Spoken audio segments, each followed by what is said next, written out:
नमस्कार, न्यूज 18 देख रहे हैं आप। मैं हूं आपके साथ आरजू साईं। खबर ललितपुर से है, जहां पर नाबालिग से थाने में दुष्कर्म का मामला सामने आया था। एक महिला समेत अब 3 आरोपी गिरफ्तार हो चुके हैं। आरोपी थाना प्रभारी तिलकधारी सरोज को निलंबित कर दिया गया है। पूरे थाने को लाइन हाजिर किया गया है। डीआईजी झांसी को मामले की जांच सौंप दी गई है। 24 घंटे में अब जांच रिपोर्ट सौंपेंगे। आपको बता दें, आरोपी थाना प्रभारी तिलकधारी सरोज अब भी फरार चल रहा है, जिसकी तलाश लगातार जारी है। नाबालिग से थाने में दुष्कर्म का ये मामला सामने आया था। एक महिला समेत 3 आरोपियों की गिरफ्तारी हो चुकी है।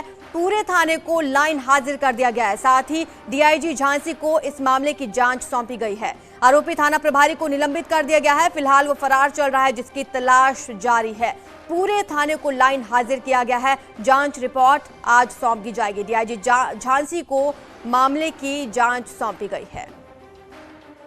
के साथ थाने में हुई दुष्कर्म की घटना के बाद एक बड़ा अपडेट मिल रहा है। जानकारी यह मिल रही है कि इस मामले में 3 लोगों की और गिरफ्तारी हो गई है। हमारे साथ में जनपद के अपर पुलिस अधीक्षक गिरजेश कुमार जी मौजूद हैं। आइए हम उनसे सीधी बात करते हैं। सर, कितने लोग गिरफ्तार किए? इसमें 3 लोगों की गिरफ्तारी अब तक की जा चुकी है और अन्य 3 लोगों की तलाश जारी है।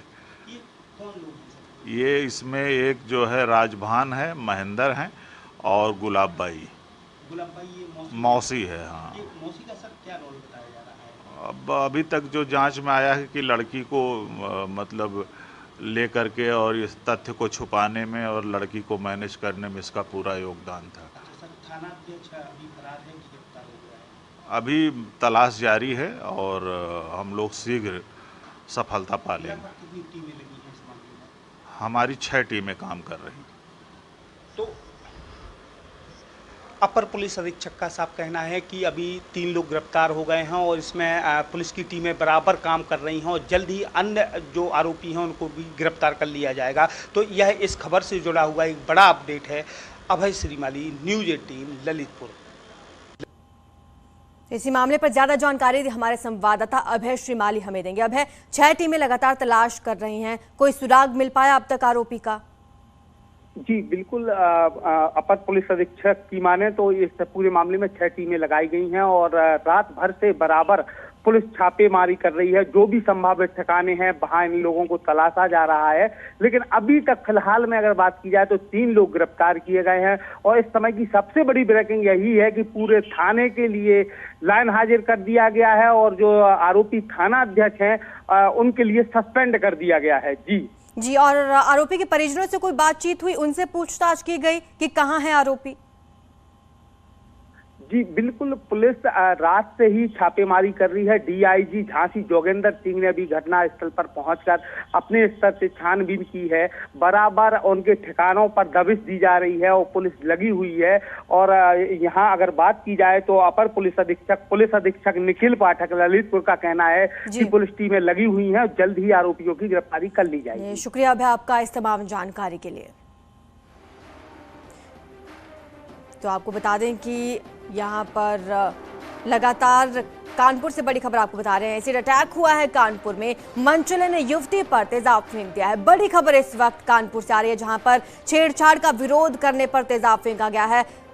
दरअसल युवती की हालत नाजुक बनी हुई है, उसे अस्पताल में भर्ती करा दिया गया है। बड़ी खबर इस वक्त आपको बता रहे हैं, कानपुर में एसिड अटैक किया गया है। मनचले ने युवती पर तेजाब फेंक दिया। छेड़छाड़ का विरोध करने पर यह तेजाब फेंका गया। युवती की हालत नाजुक बनी हुई है, जिसे अस्पताल में भर्ती कराया गया है। कानपुर के बिधनू थाना क्षेत्र का यह मामला बताया जा रहा है, जहां पर एक सिरफिरे युवक ने एक युवती पर तेजाब फेंक दिया।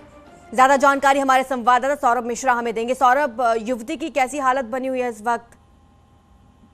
देखिए, ये पूरा मामला बिधनू थाना क्षेत्र का है, जहां पर इस युवती पर छेड़खानी का विरोध करने पर युवती पर तेजाब डाल दिया गया है। फिलहाल युवती की हालत जो है वो गंभीर बनी हुई है। वहीं पुलिस इस मामले में आरोपी की तलाश में जुटी हुई है। हालांकि मौखिक तौर पर उनका आरोप है कि पूर्व में भी ये छेड़खानी करता था और उसकी शिकायत की गई थी, लेकिन कोई कार्रवाई नहीं हुई, जिसके चलते मनचले के हौसले इस कदर बुलंद हो गए कि उसने घर में घुस करके युवती के साथ इस घटना को अंजाम दिया। युवती की शादी पूर्व में हुई थी, जिसका पति खत्म हो गया था। ये विधवा महिला थी जो अपने पिता के साथ घर में रहती थी, जिसके संग इस तरीके की गंभीर घटना हुई है और फिलहाल आरोपी की तलाश में पुलिस जुटी हुई है। सौरभ, यानी कि घर में घुसकर इस वारदात को अंजाम दिया गया। उस वक्त घर में कोई और मौजूद नहीं था क्या?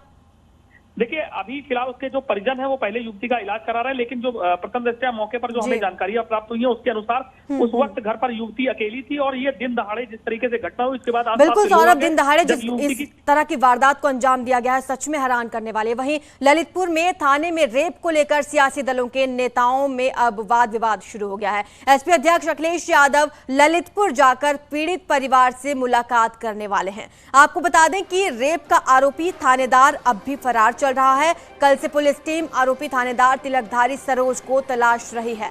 इस सिलसिले में कई टीमें जगह जगह छापेमार कार्रवाई कर रही है, लेकिन अभी तक उसका कोई सुराग नहीं मिल पाया है। और अब बता दें कि अखिलेश का काफिला उन्नाव से ललितपुर के लिए रवाना हो चुका है। इस बारे में हमारे संवाददाता अनुज गुप्ता ज्यादा जानकारी दे रहे हैं।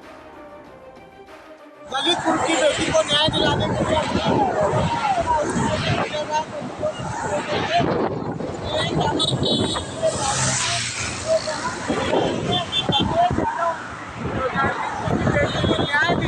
लिए लखनऊ से उन्नाव होते हुए ललितपुर की तरफ जा रहे हैं और देखना होगा कि बेटी को इंसाफ मिलता है या नहीं। अनुज गुप्ता, न्यूज़ 18 उन्नाव। समाजवादी पार्टी ने इस घटना को लेकर पुलिस पर सवाल खड़े कर दिए। उन्होंने कहा कि जब रक्षक ही भक्षक बन जाए तो लोगों को इंसाफ कहां से मिलेगा। पहले नारा दिया जा रहा था बेटी बचाओ बेटी पढ़ाओ, अब तो नारा उत्तर प्रदेश के अंदर होना चाहिए कि उत्तर प्रदेश की बेटियों को वर्दी वाले गुंडों से बचाओ। चंदौली की घटना भी शांत भी नहीं हुई थी, तब तक ललितपुर में एक दरोगा पे आरोप लग रहा है कि 13 साल की बच्ची के साथ दुष्कर्म किया। सोचिए, जब रक्षक ही भक्षक बन जाएंगे उत्तर प्रदेश के अंदर में तो न्याय बच्चियों को कहां से मिलेगा। मुझे लगता है किसी भी सरकार के लिए इससे ज्यादा शर्म की बात नहीं हो सकती।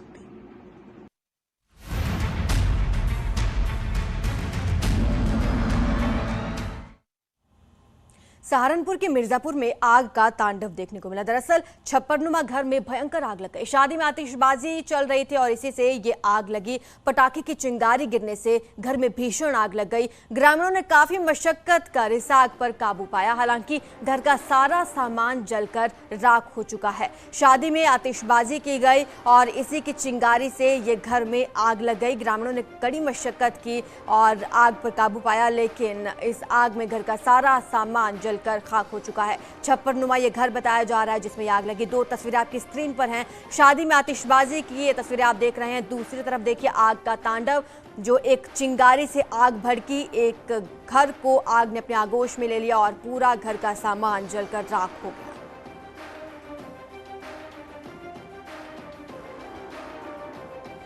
दो तस्वीरें आपकी स्क्रीन पर है। देखिए किस तरह से घर में भीषण आग लगी हुई है। हालांकि ग्रामीणों ने कड़ी मशक्कत के बाद इस आग पर काबू पाया, लेकिन तब तक घर का सारा सामान जलकर राख हो गया। गनीमत ये रही कि इस हादसे में कोई हताहत नहीं हुआ।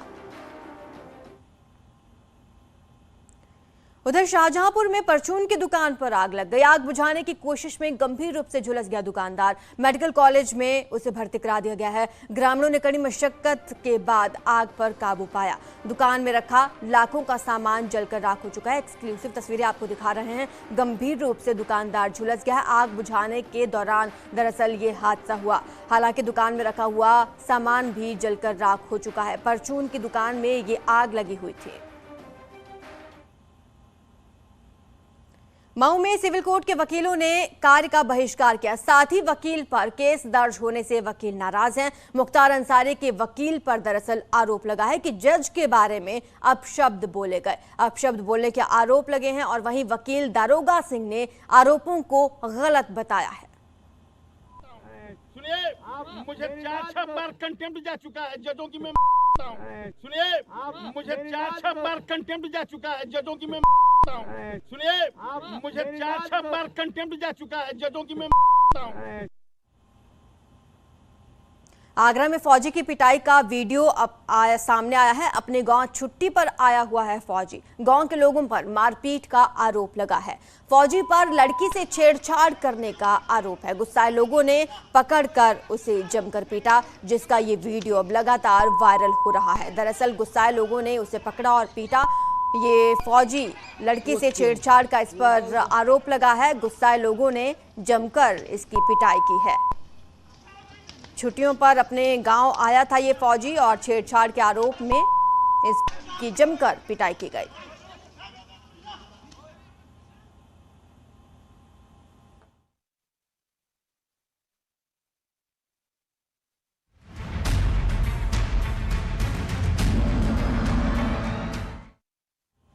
सोनभद्र में आज सुबह सुबह प्रशासन का बुलडोजर चला। शक्तिनगर इलाके में बस स्टैंड के पास स्थित राहुल पैलेस होटल और दुकान पर यह बुलडोजर चला, उसे ध्वस्त कर दिया गया। आरोप के मुताबिक एनसीएल की जमीन पर अवैध कब्जा करके होटल और दुकान बनाई गई थी। सुबह 5:30 बजे ये कार्रवाई शुरू हुई। मौके पर भारी पुलिस बल तैनात किया गया। पीएसी जवान और एनसीएल के सुरक्षाकर्मी भी तैनात रहे। एक्सक्लूसिव तस्वीरें आप देख रहे हैं।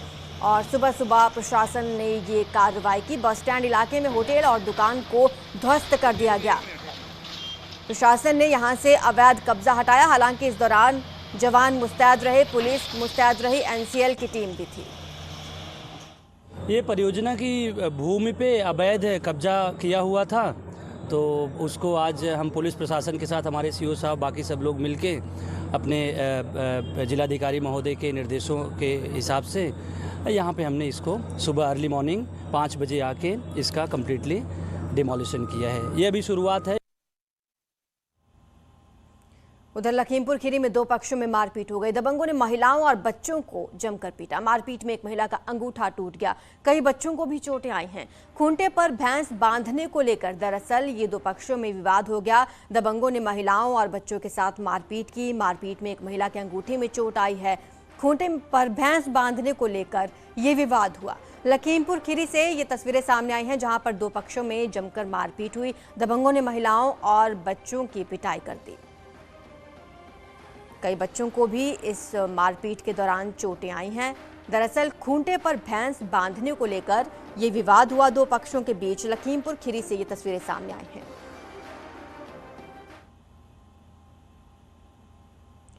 पीडब्ल्यूडी मंत्री जितिन प्रसाद का मिर्जापुर दौरा। मां विंध्यवासिनी का उन्होंने दर्शन किया, पूजन किया। एमएलए और पार्टी कार्यकर्ताओं से भी उन्होंने मुलाकात की। विभागीय ऑफिसर्स के साथ अब बैठक करने वाले हैं पीडब्ल्यूडी मंत्री। मां विंध्यवासिनी का उन्होंने दर्शन किया और पूरे विधि विधान के साथ पूजा की। एमएलए ने कार्यकर्ताओं के साथ अब वो मुलाकात करेंगे। विभागीय ऑफिसर्स के साथ भी बैठक करने वाले हैं पीडब्ल्यूडी मंत्री जितिन प्रसाद। उनका ये दौरा बेहद अहम है। मां विंध्यवासिनी के दर्शन किए उन्होंने। अब एमएलए कार्यकर्ताओं से भी उन्होंने मुलाकात की और अब विभागीय ऑफिसर्स के साथ बैठक करेंगे। कई मुद्दों को लेकर इस बैठक में चर्चा हो सकती है।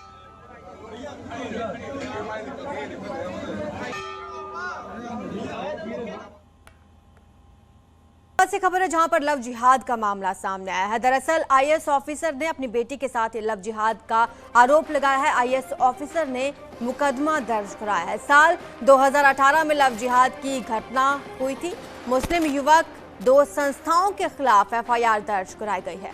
मामले की जांच में पुलिस जुटी हुई है। गाजियाबाद से ये बड़ी खबर आपको बता रहे हैं। आईएएस ऑफिसर ने ये आरोप लगाया है। लव जिहाद का ये मामला बताया जा रहा है और इस मामले के तहत केस दर्ज कराया गया है। आईएएस ऑफिसर ने ये केस दर्ज कराया है। उनकी बेटी के साथ लव जिहाद का ये मामला सामने आया है। गाजियाबाद से खबर आपको बता रहे हैं। मुकदमा दर्ज करा दिया है। साल 2018 में लव जिहाद की घटना हुई थी।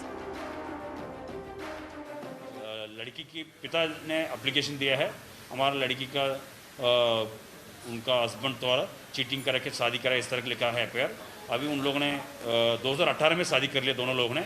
अभी भी दोनों पति पत्नी एक साथ रह रहा है और उनका पापा का कहना है इन लोगों ने हमको धोखाधड़ी से मेरा बेटी के साथ शादी हुआ। और फिर भी पुलिस ने उनका पापा का शिकायत के अनुसार एफआईआर दर्ज करा दिया हमने। बाकी चीज़ इन्वेस्टिगेशन कर रहे हैं हम लोग। जो इन्वेस्टिगेशन में जो एविडेंस सत्य पाएगा उसका अनुसार हम कार्रवाई करेंगे। बागपत से खबर है जहां पर 2 सटोरियों की संपत्ति कुर्क की गई है। 1 करोड़ 9 लाख रुपए की संपत्ति को कुर्क किया गया है। अमित और सुमित पंजाबी की यह संपत्ति जब्त की गई है। सट्टे से अर्जित किया था ये धन और संपत्ति बनाने का आरोप लगा है, जिसे कुर्क किया गया है। तो सट्टे से संपत्ति बनाई गई थी जिसे कुर्क किया गया है। बागपत से यह खबर आपको बता रहे हैं। 2 सट्टा किंग पर यह कार्रवाई की गई है। 1 करोड़ 9 लाख रुपए की संपत्ति को कुर्क किया गया। अमित और सुमित पंजाबी इनका नाम है, जिन पर यह कार्रवाई हुई है। सट्टे से संपत्ति बनाने का इन पर आरोप लगा है, जिस पर कार्रवाई की गई है। बागपत में बड़ी कार्रवाई 2 सट्टा किंग पर हुई है। सट्टे से ये संपत्ति उन्होंने अर्जित की थी। 1 करोड़ 9 लाख रुपए की संपत्ति को कुर्क किया गया। बागपत से बड़ी खबर आपको बता रहे हैं। सट्टे से कमाई गई संपत्ति बनाने का आरोप। बागपत में 2 सट्टा किंग पर यह कार्रवाई हुई है। 1 करोड़ 9 लाख रुपए की संपत्ति को कुर्क किया गया है। अमित और सुमित पंजाबी पर इस कार्रवाई को अंजाम दिया गया है।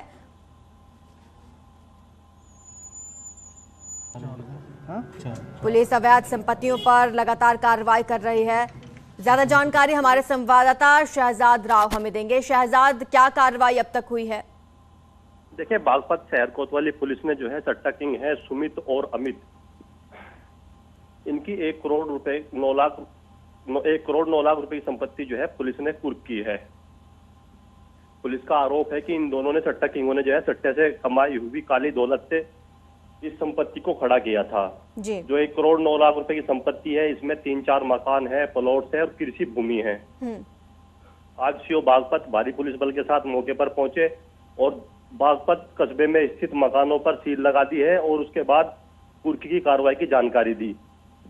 जी जी जी, एडिशनल एसपी ने बताया है कि पिछले काफी समय से बागपत में ये सट्टा कर रहे थे। दोनों सट्टा किंग के नाम से मशहूर है। अमित नाम है, सुमित नाम है, सुमित पंजाबी जी। और उसी के तहत बागपत डीएम के आदेश पर आज एक गैंगस्टर के तहत इन पर कार्रवाई हुई है। जी चलिए, शुक्रिया शहजाद आपका इस तमाम जानकारी के लिए।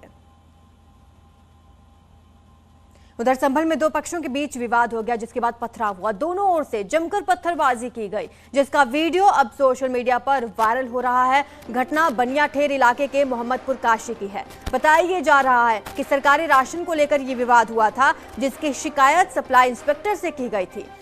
जब इस सप्लाई इंस्पेक्टर जांच के लिए पहुंचे, उस दौरान ये विवाद हो गया और दोनों ओर से पथराव होने लगा। पुलिस ने इस मामले में शिकायत दर्ज कर ली है, जांच शुरू कर दी गई है। फिलहाल ये वीडियो आप देख सकते हैं, एक्सक्लूसिव वीडियो आपको दिखा रहे हैं। सरकारी राशन के दौरान ये विवाद हुआ। संभल में 2 पक्षों में जमकर पथराव हुआ है।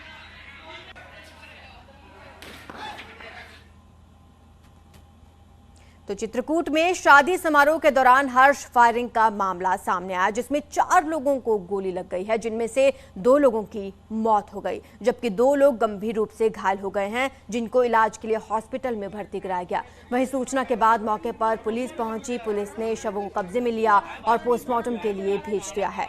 घटना राजापुर इलाके के नोनागर अतरसुई गाँव की है, जहाँ इटवा महोली गाँव से एक बारात आई हुई थी। तभी वहां पर बाराती पक्ष के कुछ लोगों ने हर्ष फायरिंग की, जिससे 4 लोगों को गोली लग गई, जिनमें से 2 की मौत हो गई, 2 गंभीर रूप से घायल हो गए हैं। पुलिस ने एक आरोपी को गिरफ्तार कर लिया है, जिसके कब्जे से हर्ष फायरिंग में इस्तेमाल असले को भी बरामद कर लिया गया है, जबकि एक आरोपी अभी भी फरार है, जिसकी गिरफ्तारी के लिए पुलिस टीम जुटी हुई है। उसमें राइफल की और बंदूक की दोनों की मतलब साथ है फायरिंग हुई। 7 की जो फायरिंग डबल हुई है, तो उसमें मतलब 2 लोग खत्म हुए। और किसी गोली लगी? और लगी, 1 लोग को और लगी है, वो भी खत्म हो गया है। और एक मतलब इसमें जो वादी पक्ष है उसके द्वारा तहरीर पर इसमें मुकदमा दर्ज कर लिया गया है और इसमें 2 लोगों को नामजद तहरीर दी गई है, जिसमें से कि एक बबली यादव को हम लोगों ने गिरफ्तार कर लिया है, दूसरा जो है उसकी तलाश में हम लोग अभी भी लगे हुए हैं। इसमें इन दोनों की, इस बुबली यादव से जो असला यूज़ हुआ था उसको भी हम लोगों ने बरामद कर लिया है। अभी मुकेश यादव के साथ उसके भी असला को बरामद कर हम इसमें आगे कार्रवाई करेंगे। शाहजहांपुर में गैंगरेप के मामले में पुलिस ने 5 आरोपियों में से 3 को गिरफ्तार किया है। इन 3 आरोपियों में एक आरोपी नाबालिग है। बताया जा रहा है कि गांव के ही 3 लोगों ने एक महिला के साथ तमंचे के बल पर झाड़ियों में गैंगरेप किया था। चौंकाने वाली बात यह है कि इस गैंगरेप का वीडियो इन्हीं में से एक ने बनाया और वायरल कर दिया। रेप की ये पूरी वारदात 22 अप्रैल की बताई जा रही है। नागपुर थाने पर एक महिला ने एक एफआईआर पंजीकृत कराई है, जिसमें 5 व्यक्तियों को आरोपी बनाया है, जो उसे गांव के ही रहने वाले हैं, जिनको दुष्कर्म किए जाने का आरोप है इनके ऊपर। इसमें एक वीडियो बना है जो वायरल हुआ है। इसमें अभी पंजीकृत करने के बाद विवेचना की गई है और 3 व्यक्तियों की गिरफ्तारी करके जेल भेजने की कार्रवाई सुनिश्चित की जा रही है। इसकी निष्पक्षता से विवेचना कर और तथ्यों के आधार पर अग्रिम कार्रवाई सुनिश्चित की जाए। उधर मुजफ्फरनगर में पुलिस ने एनकाउंटर के बाद 2 बदमाशों को गिरफ्तार किया, जो मुठभेड़ के दौरान घायल हुए। पकड़े गए बदमाश ने एक हत्या में शामिल होने की बात भी कबूली है। मंगलवार की देर रात पुलिस और बदमाशों के बीच काली नदी के पास मुठभेड़ हुई, जिस पर पुलिस ने बदमाशों की घेराबंदी की तो बदमाशों ने पुलिस टीम पर फायरिंग कर दी, जिसके बाद पुलिस की जवाबी कार्रवाई में 2 बदमाशों को गोली लग गई, जिनकी पहचान मोनू और आदित्य के रूप में हुई है। इनके कब्जे से 2 तमंचे और कई कारतूस बरामद हुए। पुलिस ने जो बदमाशों से पूछताछ की तो उन्होंने 2 दिन पहले सोनू उर्फ शौकीन नाम के युवक की हत्या की बात कबूली है, जिसको उन्होंने काली नदी के किनारे जला दिया था। आज ये बदमाश सबूत मिटाने काली नदी आए हुए थे। पैसों के लेन देन को लेकर इस हत्याकांड को अंजाम दिया गया था। 2 लोग जो कि नामजद हुए थे अभियोग में, उनको आज यहाँ पे जो वो तथ्य छिपाने की फिराक में या कोई अन्य घटना करने की फिराक में थे, मुखबिर खास के द्वारा सूचना मिली और उनको आज पुलिस ने जैसी घेराबंदी की तो उन्होंने पुलिस के ऊपर फायर किया। पुलिस की जवाबी कार्रवाई में दोनों बदमाशों के पैर में गोली लगी है, जिसमें कि एक का नाम मोनू है और एक का नाम आदित्य है, जो प्रेमपुरी के रहने वाले हैं। पूर्व में भी जेल जा चुके हैं, पूर्व का भी आपराधिक इतिहास है और इनके पास से 2 अवैध तमंचे, अवैध कारतूस बरामद हुए। सर, जो लड़का मरा था कौन था, वो क्या उसकी पहचान थी? जो लड़का था उसका नाम सोनू उर्फ शौकीन था और ये इनका आपस में कुछ लेन देन का विवाद था, पैसे के लेन देन के विवाद में हत्या की गई। सर, कितने दिन पहले हत्या की गई थी जो मिली है अब? जो कल डेड बॉडी मिली थी, संभवतः 2-3 दिन पहले की वो घटना थी। रुकेंगे एक छोटे से ब्रेक के लिए, जल्द हाजिर होंगे।